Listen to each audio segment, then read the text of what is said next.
The other big story from the world of politics, President Trump greeted by protests as he arrived to speak at the opening of the Mississippi Civil Rights Museum. Yeah, and some prominent civil rights leaders and elected officials were no-shows. ABC's David Wright has more for us. David, good morning. Good morning, Tom and Paula. The president was solemn and respectful during his brief visit to the Civil Rights Museum, but his presence there enraged some civil rights activists who see him as part of the problem.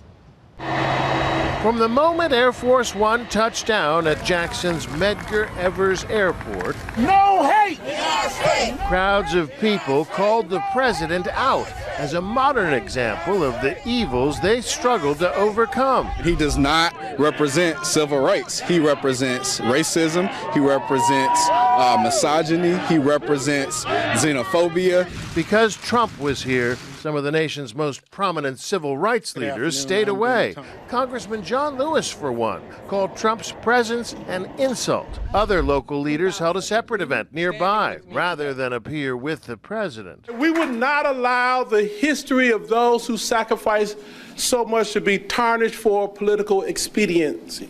They cited, among other things, Trump's equivocal response to white supremacists in Charlottesville this past summer. Hatred, bigotry, and violence on many sides. On many sides. But at the new museum, Trump paid his respects alongside the widow of Medgar Evers. Where's Marilyn? How are you, Marilyn? Thank you so much. Highly respected. Trump seemed humbled by the courage and sacrifice of the young NAACP organizer who was shot in the back by a KKK member and is now a civil rights icon. He was a great American hero. That is what others honored in this museum were, true American heroes. Today, we strive to be worthy of their sacrifice. Trump's message Saturday, one of inclusion. We want our country to be a place where every child from every background can grow up free from fear, innocent of hatred, and surrounded by love, opportunity, and hope.